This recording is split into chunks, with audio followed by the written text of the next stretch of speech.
Thanks for staying tuned. I'm Colin Abrams with the HGP SPORTSCAST. The Ghana Cricket Board has released the Ghana Jaguars squad to represent Ghana at the Regional Super 50 tournament in Trinidad and Tobago next month. Javon Vickery reports.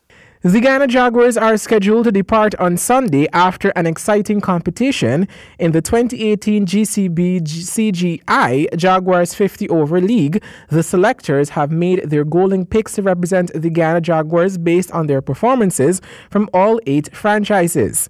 The team will embark on their journey to represent Ghana in the Regional Super 50 tournament, which runs throughout the month of October in Trinidad and Tobago. The team reads Leon Johnson, captain; Anthony Bramble, vice-captain; Tejaran Chandrapal Hemraj, Raymond Rifor, Sherfane Rutherford, Christopher Barnwell, Romario Shepherd, Virasamy Premal, Gudikesh Moti, Ramlal Lewis, Anthony Adams, Trevon Griffith, and Clinton Pestano. The team is led by coach Iswan Crandon and manager assistant coach Rayon Griffith. They will also be accompanied by physiotherapist Neil Barry. Renalo Ali Mohammed and Kemal Savory are on standby and will join the team as selected players will depart to fulfill their duties on the West Indies tour of India. Javon Vickery, HGP Sport. Thursday, September 27, marked the final day of the 2018 GCB Jaguars 50 Overs League, which saw a new champion, Essequibo.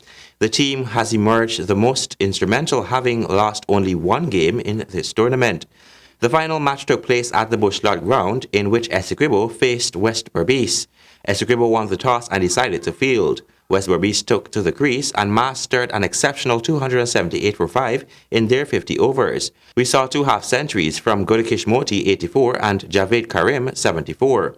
Opening batsman Leon Andrews supported with 33, while Andrew Dutchin with 39 not out. Bowling for Essequibo was Mark Williams, and Akini Adams collected 2 wickets for 45 and 31 runs respectively. Essequibo then set out to bat but could not withstand the pressures put out by West Berbice as they fell for 163 all out in 38.4 overs. Anthony Adams was the only player to capture a half-century with 53 not out, while Kemal Savory gave a valuable support with 36. Kevin Boody also added 27 to the total. Bowling for West Berbice, Kevin Jawahir swept up 4 wickets for 40 runs, while Kevin Sinclair and Gudikesh Moti bowled adequately with 2 wickets for 28 runs each. Gudikesh Moti was awarded man of the match. Most dismissals in the tournament went to Kemal Savory, who produced 9 dismissals with 176 runs, while most runs attained, 336, went to Leon Johnson. The South Dakota circuit comes alive on November 10 and 11 as motorists from across the Caribbean and North America assembled for the Caribbean Motorsports Championships. Local Rivero Tucker plans to represent well at the event. Rivero Tucker recently returned from Barbados, where the 3rd round of the Caribbean Motor Racing Championships were held. Well, Barbados, I got 3-6 positions.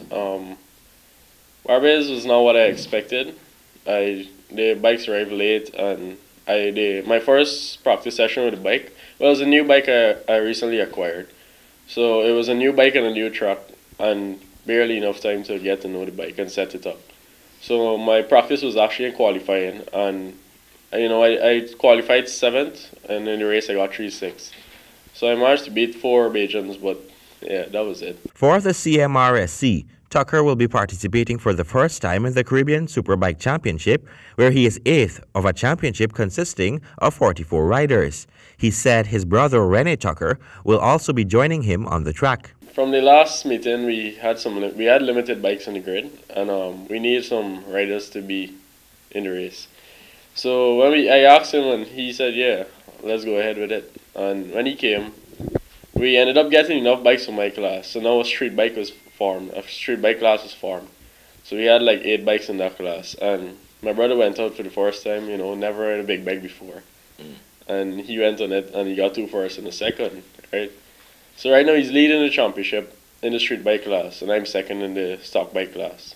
Okay. So this November he will be in the street bike class trying to win the championship, where I will be doing the same in my class. Okay, so since we last spoke, Tucker said he has acquired a number of sponsors from companies in Ghana. He says it is his message of spreading the love for the sport that encourages companies to come on board. Well, I guess is the message I put out.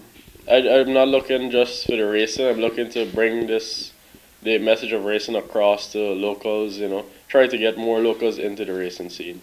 We could like starting a race team and bringing them on board, training these locals instead of being wandering about the place. Get into the racing and build a good lifestyle out. He encourages persons who are interested in being a part of motor racing to approach the GMRSC for information on how to join. Ahead with it. So you can come across to the truck bar. We are always there. Races are always there. You can come talk to any of us. We will help you out. We can give you advice on how to get into it. Even bikes. We have bikes. You can just come and ride. You ask one of us, we will lend you our bikes to ride. Calvin Abrams, HGP Sports. In the final two games of the quarterfinals of the third annual Limecall football tournament, Port Join FC and Santos FC secured semi-final spots. In the third quarterfinal game, Micah Dominators and Port Join FC took to the field, which ended in a 2-1 victory for Port Join FC. The winning team's two goal scorers were KC John in the 17th and Dwayne St. Kitts in the 38th. Quarterfinal 4 between Santos FC and Buxton Stars saw Santos squad securing the win by 3-0. Goal scorers were Delon David in the 4th, Jermaine Fraser in the 75th, and Sunil Logan in the 79th. The semi-finals is slated for September 30 at 18 hours. Port Join FC takes on Santos FC, and at 20 hours, Rhythm Squad battles Police.